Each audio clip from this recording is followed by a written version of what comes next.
Todo está conectado, todo. El auténtico cuidado de nuestra propia vida y de nuestras relaciones con la naturaleza es inseparable de elementos humanos como son la fraternidad, la justicia y la fidelidad. De Laudato Si, Papa Francisco. Bienvenidos y bienvenidas a contemplar historias cotidianas de personas, de lugares, de experiencias, en torno a un principio de la mano de invitados que han ido descubriendo este valor en su vida. Soy Ariel Reyes y estas son historias de búsquedas incansables, de enseñanzas de vida, estos tiempos de conexión. Hoy estamos con Hilda Ruz Prado, ¿no? Eh, Prado. para conversar hoy día sobre el valor del servicio. Bienvenida, Hilda. Muchas gracias. Eh, Espero servirles. Muy buen comienzo. Vamos a hablar del servicio. Muchas personas han querido vivir esto y yo quería preguntarle qué le parece esta frase de la Madre Teresa de Calcuta y si se parece a lo que usted piensa a lo que es el servicio. Dice la Madre Teresa de Calcuta, el que no vive para servir, no sirve para vivir. ¿Qué?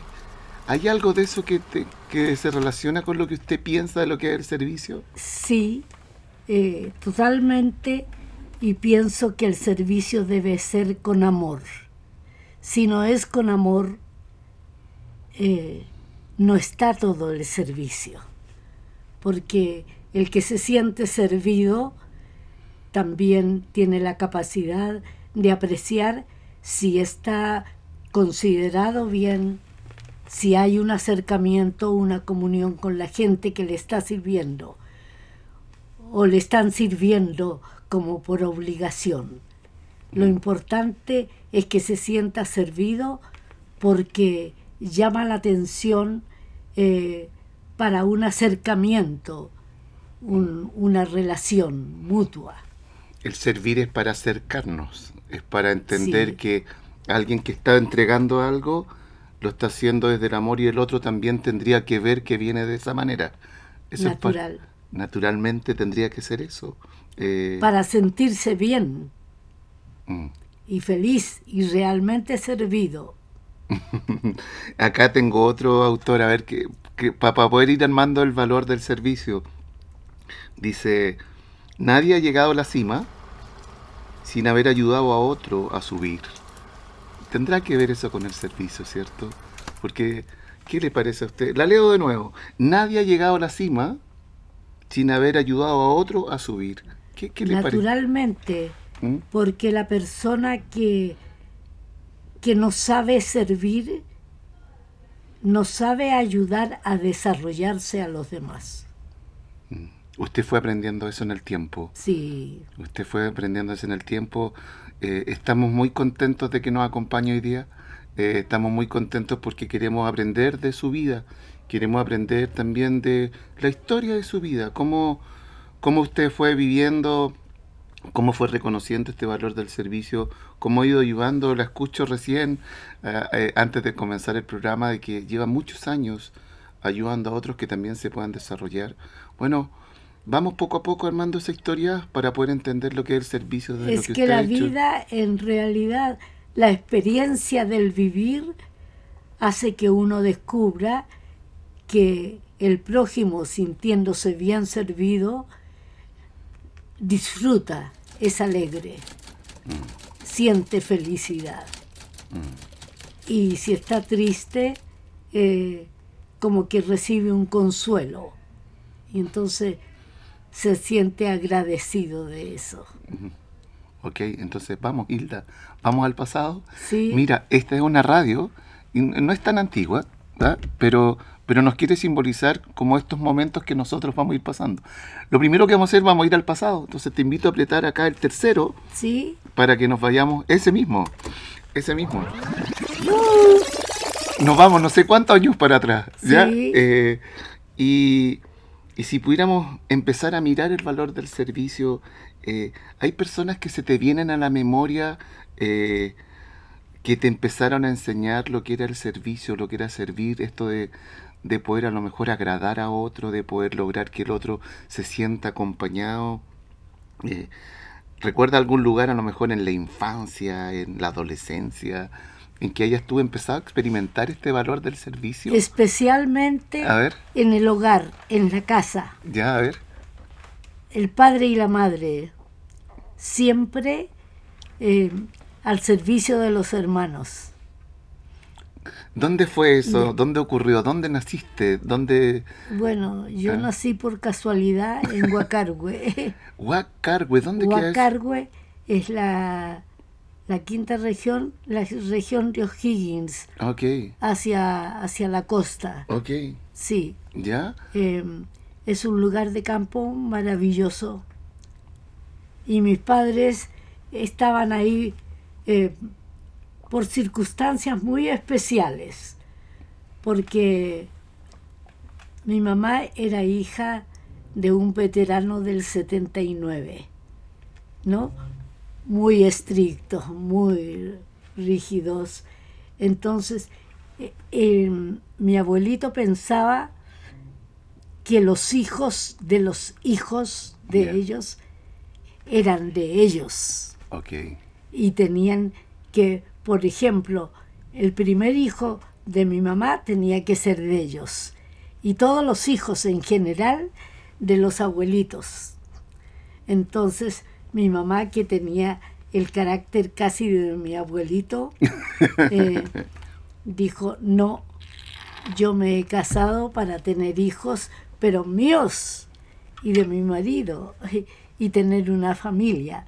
Entonces, cuando exigieron el primer hijo, mi primer hermano, decidieron cambiarse Mira. y salieron de Santiago Ah, y visitaban a mis abuelitos. Entonces, cada vez que mi mamá esperaba un hijo, decidían ellos irse a otro lugar para que los abuelitos no tuvieran la exigencia esa. Ya, y mi abuelito se tuvo que acostumbrar a eso. Por eso nosotros casi todos nacimos en distintos lugares. ¿y cuántos hermanos son? Nosotros fuimos 6 hermanos. 6 hermanos. Y la tercera fue melliza. Ok. Mellizo, un par, y Raulito murió siendo guagua. Ok. Así que yo creo que mi hermano mayor lo habrá conocido guaguita, Guaguita. seguramente, y nada más. Agüita. Hoy me demás. parece súper entretenido esto de que cuando se iban de paseo nacía un hijo. ¿Ah? Claro, sí, no, iban a tal lugar, A tal lugar. ya, y ellos servían mucho porque no tenían una profesión definida, pero eran muy buenos, tenían naturalmente la idea de comunicarse con los demás, enseñar, o sea que hacían clases siempre. Hacían clases. Tenían escuelas, ellos servían en las escuelas, organizaban las fiestas, las conmemoraciones, y la gente los quería extraordinariamente. En todo lugar donde estuvieron dejaron muy buenos recuerdos, y la gente sufría cuando ellos se cambiaban, se iban a otro lugar, porque no era el lugar de donde era. Y ellos querían seguir buscando su lugar finalmente, ¿no? Es decir, alejarse de los abuelitos para que no les exigieran la petición de los hijos. Mira, o sea que ellos quisieron ser profundamente papá y profundamente mamá. Sí, Ellos naturalmente. querían vivir profundamente ese regalo, pero también esa tarea de ser, Claro, de acompañarlos, porque ¿no? ellos pensaban que si Dios los había unido era para tener hijos de ellos y no de otras personas. Eso no quería quitar el cariño de los abuelitos, porque nosotros queríamos mucho a nuestros abuelitos. Sí. Porque ¿Y cómo? Pero cuando usted nació, no recuerdo bien el nombre, pero era Huarcahue, ¿o no? Huacargüe. Huacargüe, me confundí. Huacargüe. Me confundí con Huerquehue, se me juntaron todas esas palabras. Usted nació en Huacargüe, pero su infancia no la hizo en Huacargüe, o la hizo en otro lugar. No. Después, a ver, Huacargüe, después parece Es decir, se vivió en el norte también. Ah, se fueron para allá también. Y en Doñihue también, ahí. Doñihue. En Doñihue, claro. El lugar de los ponchos he escuchado yo. Sí. Sí, yeah. Y Huacarhue también. Ah, mira. También es de tejidos muy famosos. Okay. Sí, es un lugar muy bonito. Yo lo conocí a los 18 años. Mira. No antes. No, sabía de Huacarhue, naturalmente que sí. ¿Ya? Y sabía lo que habían hecho mis padres ahí, pero no lo conocía como lugar. ¿Y qué sintió cuando fue a ver ese lugar? ¿Qué sintió? Lo primero que quise conocer también fue la iglesia donde me bautizaron. Ah, qué bonito. Y esa iglesia estuvo destruida con el terremoto del año 2010, ¿fue? ¿Puede ser? Sí, puede ser. Claro. Y entonces la transformaron y me regalaron una fotografía de la iglesia. Yo la tengo muy bien y la conocí y tuve una emoción muy grande saber que ahí me habían bautizado. Y ahí comenzó.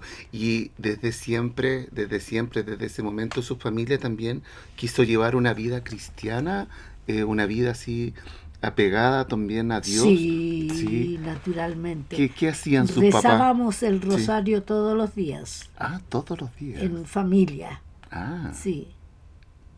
Todos los días. ¿Lo hacían sentado, lo hacían caminando? ¿Cómo lo hacían? Porque hay personas que lo van haciendo de diferente manera. ¿Cómo lo hacían ustedes? Claro, ¿no? que yo recuerdo sentados en general. Ya. Y mi hermano mayor era muy payaso y nos hacía reír a veces. ¿Ya? Pero siempre lo hacíamos bien. ¿De qué manera, Hilda, todas estas experiencias, todos estos lugares, te fueron ayudando a entender que tú también querías servir y tú también querías vivir esta experiencia que habían tenido tus papás en relación con usted, en relación con el trabajo que ellos hacían en la escuela? Nos esforzábamos mucho, aun cuando no queríamos servir a los hermanos, porque los hombres eran... Dígalo nomás. Sí, muy exigente en el sentido que ellos eran como los señores y había que servirlos. Entonces, nosotras teníamos que recogerles la ropa, ordenársela y ellos desordenaban algo y nosotros ordenarlo. Así que siempre los servíamos, pero haciendo la crítica de que por qué ellos tenían que también servirse. Porque finalmente usted lo hacía, pero usted quería que fuera de otra manera el servicio, finalmente. Naturalmente. ¿Y en qué momento se fue cambiando eso? Porque después... como que uno sintiera la necesidad de servirlos, porque ellos no alcanzaban o tenían mucho que hacer o tenían que... Finalmente el servicio era no rendir pleitesía, sino que ayudar para que todos tuviéramos mejor. Naturalmente. Tenía que ser cooperativo. Porque eso es bien importante, porque durante mucho tiempo a veces en nuestra cultura se había validado esa manera, ¿no? De que a veces los varones hacían algo y las mujeres solo tenían que servir a los varones. Usted fue viviendo ese cambio Chile, también. Como vivíamos cuando yo era joven, el hombre dominaba y se sentía que tenía que ser servido. Okay. Y queda todavía algunos varones piensan que tienen que ser servidos. ¿Y qué tendría que ser para que fuera realmente servicio? Entonces, si pudiéramos zanjar esa idea para usted, lo que tendría que hacer el varón, lo que tendría que hacer la mujer, ¿qué tendríamos que hacer cada uno? ¿O esta lógica de la cooperación es lo que tendría que ayudar? Yo estoy muy de acuerdo con lo que ocurre en la actualidad, que la mamá enseña a los hombres a cocinar también. Okay. ¿No? A hacer sus camas. Cierto. ¿No? asear sus dormitorios. ¿Por qué tenía que hacerle la mujer siempre? Exacto, exacto. Yo me rebelé siempre frente a eso. Sí, se nota, ¿eh? Sí. Qué bueno. Y se reveló y usted dijo, no, pues si él puede hacer su cama, pues. ¿Eh? Claro. Algo así, ¿o no? Fue corriendo. No, pero no las hacían, desde luego. Ah, mira. Claro, porque los padres y las madres especialmente también tenían la formación eso de rendirle el culto al varón. Rendirle el culto al varón. ¿Y en qué, en esa época, había algún otro ejemplo? Este era como un ejemplo de que realmente no se entendía bien el servicio. ¿Había algún ejemplo correcto para usted que decía, sí, esto es servicio? Por ejemplo, no sé, cuando la mamá los convocaba y les daba cariño, ¿no? Por ejemplo, ¿había algún ejemplo que a usted le gustaba y usted decía, sí, esto para mí debe ser servicio? O sea, ¿se recuerda algún ejemplo particular con respecto a una práctica así como que fuera a decir, ya, esto es... En el fondo no lo recuerdo, porque siempre había una revelación. Okay. Una revelación de parte nuestra de por qué servir a los varones. O sea que eso era finalmente una búsqueda que usted estuvo. ¿Una qué? Una búsqueda. Es decir, usted se daba cuenta que el servicio tenía que ser de otra manera y usted paulatinamente, poco a poco, fue construyendo también eso nuevo, eso que nos estaba dando. Usted quería que el servicio fuera de otra forma. Claro. Cuando fue creciendo, ya eso era cuando un poco más porque niña. Porque además, en las familias antiguas, los hombres siempre se sentían superiores a las mujeres, a las hermanas mujeres. Y a veces las mujeres eran más que ellos. Lo más probable. Muchas veces. Entonces, y eso como que les fue inculcando un malestar a ellos. A ellos. Porque sin darse cuenta que no eran capaces, se sentían como poderosos. Finalmente ese poder no hacía bien, finalmente no ayudaba. O sea, claro, no ayudaba, pero los padres se encargaban de decir, mire, tenga paciencia, o sea, aplacarlos a uno.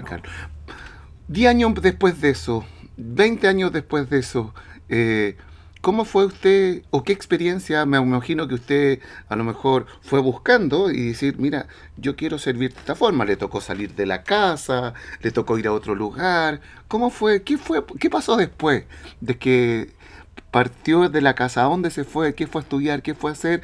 ¿Y cómo fue madurando eso? Siempre que que entrábamos al colegio, ¿ya? Teníamos como la fama de buenas compañeras, la fama de servir a los cursos. Yeah. Por ejemplo, a mí me pasaba Yeah. que siempre era como líder en los cursos y armaba reuniones y preguntábamos por la familia, cómo es tu papá, como, me pegan mucho, a mí me pegan mucho, por ejemplo, porque había mucho castigo antes. Mira. Castigo físico, de pegar, incluso con correas. Chuta. Sí, cuando nosotros éramos chicos se usaba la correa mucho. Mucho para que las personas... Para pegar, claro. Entonces,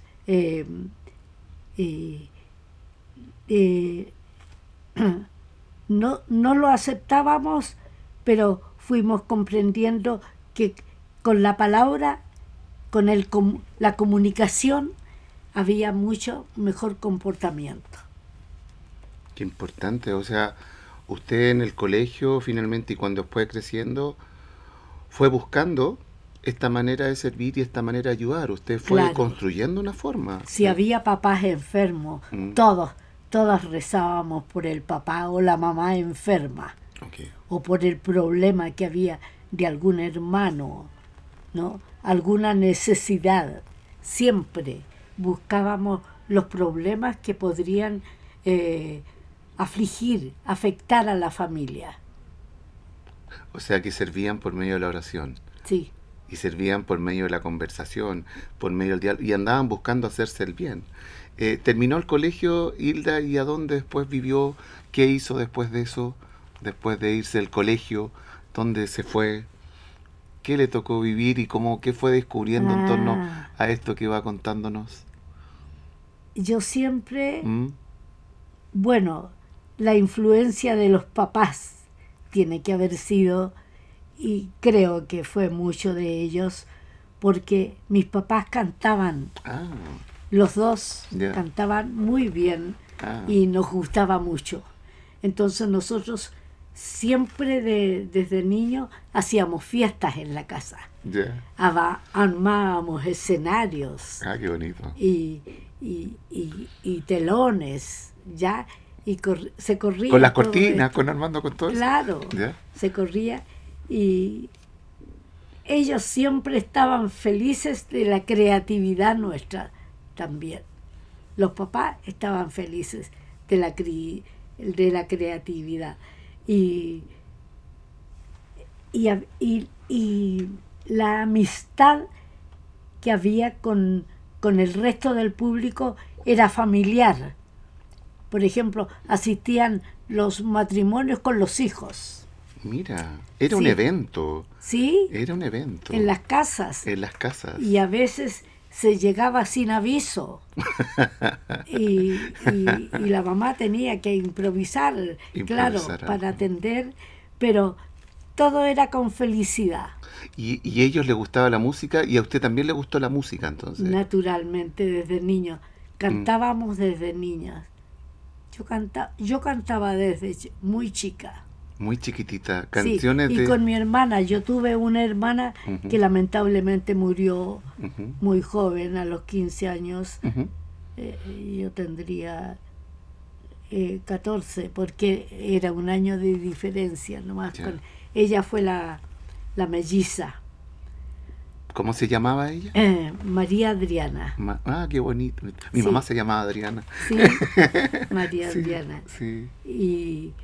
Y el hermano que nació después, Raulito, que nosotros ninguno lo conoció, yo creo que mi hermano mayor nomás, pero no hablaba nunca de él. Y como murió tan niño, tan guagua, casi no tuvimos. La diferencia entre ellos y yo fue de un año y 2 meses, una cosa así, más o menos. Mire usted. ¿Y usted fue a estudiar música a alguna parte o no? ¿Cómo? ¿Usted fue a estudiar música a alguna parte? ¿O después? No. ¿Cómo fue aprendiendo todo? En el colegio siempre me destacaba por el canto, porque cantaba. Y después ya, desde chica me pusieron a estudiar piano. Y teníamos, según yo escuché, había mucha disposición, condiciones. Pero como nos andábamos cambiando, nunca logramos tener piano. ¿Piano de cola? Piano vertical nomás. ¿Vertical? Era para estudiar y tocar. Entonces se interrumpió mucho eso. Y no se pudo seguir, porque de un lado para otro imposible. Claro. Entonces cuando entré a la escuela normal, ahí comencé ya a estudiar más, pero era imposible, como desde chica, desde niña. ¿Usted fue normalista entonces? Yo fui normalista. ¿Y dónde le tocó ser esa escuela normalista? Yo estudié en la escuela normal, en una escuela normal famosa en Chile entero. A ver. Particular, Santa Teresa se llamaba. ¿Y dónde estaba ubicada? Estaba ubicada en Vascuñán Guerrero 910. Se acuerda, sí, pero perfecto sí, de la perfecto. dirección. ¿Y Vascuñán, qué descubrió ahí? Y me acuerdo, ahí ya internas, teníamos que ser internas todas. Sí. Internado Entonces, cada aniversario, cada fiesta que se hacía, yo tenía que hacer algo. inventaba Qué bailes, entretenido. inventaba canciones, Mm, especialmente para los aniversarios patrios. ya, Ya hacíamos muchas ateneos que se llamaban, ok. ateneos, sí, y todo era creativo. O sea que eso lo mantuvo. Se estimulaba mucho la creatividad. Ujú. O sea que era como seguir en las fiestas con la familia. ¿Cómo? Era como volver a las fiestas con la familia. Claro, ¿no? Y el Mm, público los recibía muy bien. muy bien. Muy bien. Y, y desde la normal, desde que llegué a primero, Ujú. mi maestra Laura Reyes, que el coro que yo fundé en Coquimbo se llama Coro de Profesores Laura Reyes, En honor a ella. en honor a ella. Ujú. Ella se impresionó mucho con mi voz. Dios me dio ese don de la voz que después no tuve la oportunidad de cultivarlo. Es decir, Dios tal vez no permitió que lo cultivara en forma porque me dedico a cultivar la dirección. Ok. Paremos aquí un poquito para que después hablemos de la dirección que lleva durante mucho tiempo, ¿vale? Sí, Vamos a hacer un pequeño alto. Estamos muy entretenidos y también muy cautivados de la historia que nos está contando Hilda Ruz Prado, ¿no? Vamos y volvemos y seguimos conversando de este valor del servicio que ha ido construyendo poco a poco.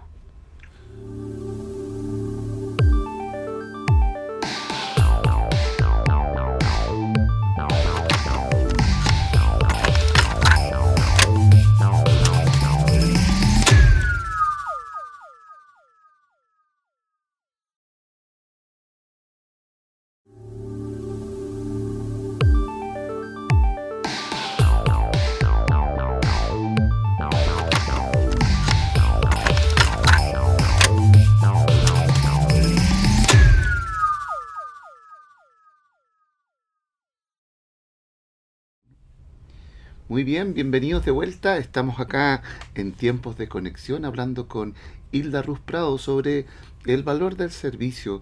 Eh, Hemos transitado el pasado, hemos ido conociendo la historia de Hilda y poco a poco también nos ha ido contando de cómo ella ha ido clarificando y también viviendo en su experiencia, ¿no? En la escuela normal, en su familia, en otros lugares, cómo fue también revelándose para poder entender verdaderamente lo que es el servicio, ¿no? En eso vamos más o menos, sí, ¿cierto? sí, sí. Eh, Queremos mirar el presente, entonces para eso necesitamos apretar otro botón. ¿Ah? Le invito a apretar este que está acá en azul, este que tengo acá, este, play, excelente. Y en ese momento volvemos al 2024, pero si quiere recorremos también lo que usted estime conveniente. Hilda, ¿qué es para ti hoy día el servicio y dónde consideras que estás sirviendo y de qué manera estás sirviendo? Escucho que llevas mucho tiempo en algo de los coros. La gente le encantaría poder conocer esta historia, si nos puedes compartir un poco sobre eso. Pienso que sirvo en diversas formas, no solo con la música, pero la música es cosa primordial para mí, ¿ya? Porque yo estudié para ser formadora, para hacer clases, ¿ya? Como profesora básica. Pero también Dios me dio la oportunidad de ser profesora de escuelas normales, o sea que he sido formadora de profesores también, ¿no? Y, y tengo exalumnas de las escuelas normales que todavía nos juntamos y tenemos comunicación. Y, por ejemplo, fui profesora jefe de un curso de la Escuela Normal de La Serena que se recibió en 1963. Todavía nos juntamos, nos contamos los problemas, yo sé de los problemas de ellas, conversamos de su familia, si se han casado, no, los hijos que tienen. Y ellas son profesoras que dan ejemplo de su hacer haciendo clases. No quiero dejar pasar la oportunidad de hacer como un subrayado sobre el servicio que hacen los profesores. ¿Por qué es tan vital hoy día un profesor, ¿no? ¿Por qué es tan importante un profesor hoy día? Lamentablemente hoy día se ha hecho difícil la educación del maestro porque se suprimieron las escuelas normales. Yo tuve otro curso en la Escuela Normal número 1 de Santiago que se recibió en 1968. También nos juntamos, tenemos relación. Hay reuniones en que se juntan ellas y se juntan conmigo, o nos comunicamos por teléfono, o nos comunicamos por WhatsApp. Mira tú. Y se solucionan problemas. Mira. A través del intercambio. Pero el profesor tenía una formación muy característica de mucha responsabilidad como maestro. Era el profesor normalista, era la autoridad de los alumnos y de los padres de los alumnos. Lamentablemente, con la supresión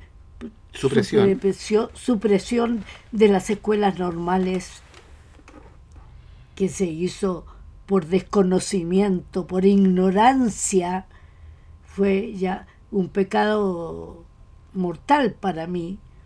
Suprimir las escuelas normales, se vino abajo la educación. Las universidades no sirven para formar profesores primarios, porque les falta el ímpetu, la fuerza de la vocación, de la formación y no de la instrucción. Porque las universidades instruyen, no forman. Las escuelas normales forman la personalidad del individuo, la responsabilidad, los hace ciudadanos de una ciudad. Responsables con su ciudad, finalmente. Naturalmente. Y en la actualidad, la educación ha perdido un 90%, diría yo, de todo lo que formaban las escuelas normales, que era justamente la vocación, la responsabilidad que tenía de formar a ese alumno, no solo enseñándole, instruyéndolo en materias, sino que dándole valores morales de responsabilidad y formando la personalidad del individuo. ¿Nos podría compartir un poco cómo era un día nomás, en una escuela normal, cómo el profesor en ese día iba aprendiendo, iba como conformando eso que usted dice como personalidad? ¿Qué acciones, qué hacían, qué leían, cómo distribuían el día en un internado? El profesor de una escuela normal, ¿Cómo se formaba? Y cuando se es profesor, nunca se termina de formarse uno. Okay. Siempre está aprendiendo hasta que uno se muere. Lo primero. Sí. Formarse siempre. Siempre formarse y tratar de perfeccionarse, hacerlo lo mejor posible, ¿no? Y ese día, no sé, usted era profesora de profesores. El profesor cuando enseñaba, el profesor normalista no solo se dedicaba a instruir la materia, sino que dentro de lo que estaba instruyendo, formaba valores de responsabilidad, de conductas, de, de, de compañerismo, de saber callar cuando el otro está hablando. O sea que él formaba en valores, formaba en normas de comportamiento. De comportamiento, Claro, sí. se iban armando Y diferentes siempre estrategias, ¿no? estaba alerto a aprovechar el momento para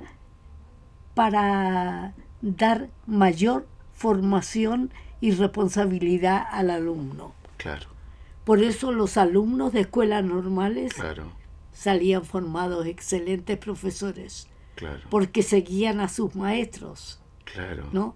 Y el maestro de escuela normal era una persona preparada profundamente, con mucha responsabilidad y sabiendo que era responsable del futuro ciudadano de un pueblo. Ok, ok. O sea que, pero llegar a esa creencia, Hilda, llegar a entender esa responsabilidad social, ¿no? A entender eso que cuando somos, yo también soy profesor, entonces me cautiva mucho este momento, porque cuando estudiamos para profesor, no solo estudiamos para entregar un cierto contenido, sino para formar personas, para ¿Tú formar eres ciudadanos. normalista? No, no soy profesor normalista. No, yo estudié en la universidad, pero me dio formando mucho también. Sí. Eso Pero me gusta depende de mucho. la personalidad del individuo. Sí, pero Depende de la influencia del hogar también, de los padres, que ahora los padres casi no se preocupan de los niños. sí, de me la educación. gustaría, a lo mejor usted es una persona que profundamente vive su fe cristiana, y me gustaría dar como un guiño, una mirada a Jesús como maestro, a Jesús como maestro. Natural. ¿Cómo, Imitarlo. qué le llama la atención de Jesús como maestro? ¿Qué ha tratado usted porque usted sigue al maestro también, usted sigue al maestro Jesús. Nos decía recién, oye, tengo que tener tiempo para ir a la misa. Usted está ahí, conectada completamente Sí. con el maestro Jesús. ¿Qué de ese maestro usted cree que debiésemos a lo mejor incorporar en nuestra vida? ¿Qué le gustó de Jesús? ¿Qué descubrió? Él, siendo Dios, ¿Ya? utilizó los medios más fáciles para que el público lo entendiera y siguiera. Por eso usó las parábolas, ¿no? Y daba después explicaciones a los mismos apóstoles porque no entendían. Porque en ese momento los que enseñaban se dedicaban a instruir y a dar normas. Esto se debe hacer, esto no se debe hacer. Y punto. Sin profundizar. Sin formar finalmente, ¿no? Claro, formar. En cambio, Jesús, con su ejemplo, formaba. Su palabra y su ejemplo iban formando, ¿no? Él decía, yo soy la vida. Yo soy el camino, la verdad y El la vida. camino, la verdad y la vida. Y pocos le entendían. Entonces ponía las parábolas para que, por ejemplo, para cuando le preguntaron, ¿y quién es mi prójimo? Él puso una parábola inmediatamente. Al tiro. Ya. Y trató, de enseñarnos lo esencial. ¿No? Y él no se daba ínfulas, como se dice vulgarmente, ínfulas. Yo estoy enseñando, no. Era como una conversación, un acercamiento real y muy humano con las personas.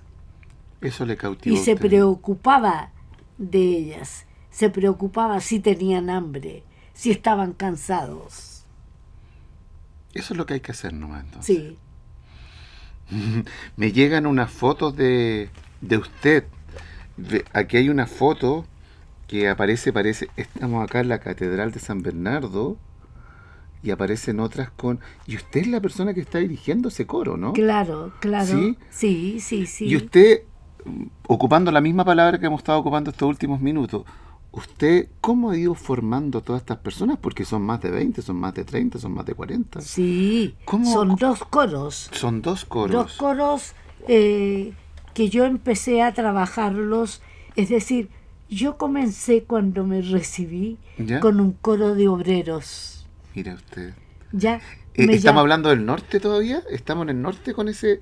¿O estamos en La Serena, en Estamos Coquín? en Santiago. Estamos en Santiago. Es Estamos que en usted ha Santiago. viajado por todos lados, entonces. Sí, no, naturalmente. Estamos en Santiago. Estamos en Santiago. ¿Ya? Entonces, y yo era, cuando me recibí, Laura Reyes estaba contratada en Venezuela porque en esos tiempos la educación aquí era brillante en Chile y en Latinoamérica casi todos en los países se llamaban profesores de Chile para que le fueran a instalar también a formar eh, maestros para que trabajaran con sus alumnos y a, y a y dar un curso a la educación en su ciudad.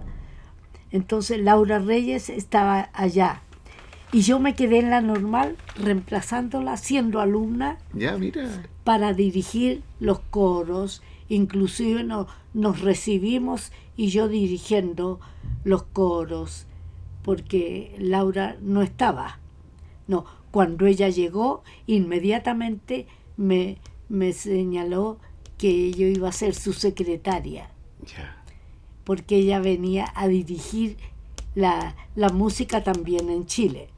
Hacíamos festivales escolares que participaban las escuelas primarias con coros de niños. Sí, antes las escuelas se caracterizaban porque cantaban todos. Ahora no cantan. Solo cantan unos poquitos nomás. Raramente se forman. Entonces yo me llamaron para trabajar con un grupo de profesores en música y formé un coro con ellos. ¿Ya? ¿Y cómo fue esa experiencia? Y sí, hicimos muy interesante porque ellos se entusiasmaron mucho, hicimos presentaciones y estaban felices porque se sentían aplaudidos, se sentían comunicándose con la gente. Entonces, ellos hacían feliz a los que los escuchaban. Y cuando yo me gané el concurso en la Serena, que no pensaba irme, ya, porque yo pensaba, las universidades no tenían la carrera para formar profesores de música. Los profesores de música en las escuelas normales no tenían título, ¿no? Eran instrumentistas, o violinistas, o pianistas. Ellos se formaban como instrumentistas nomás y enseñaban lo que podían. Tampoco habían estudiado pedagogía para poder enseñar. No.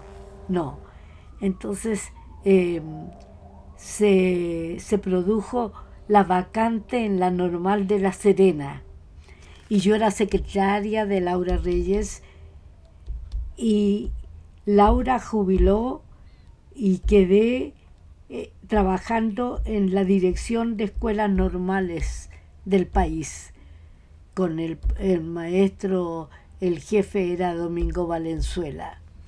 Famosos, sí, claro. Famosos, en esa época eran famosos todos.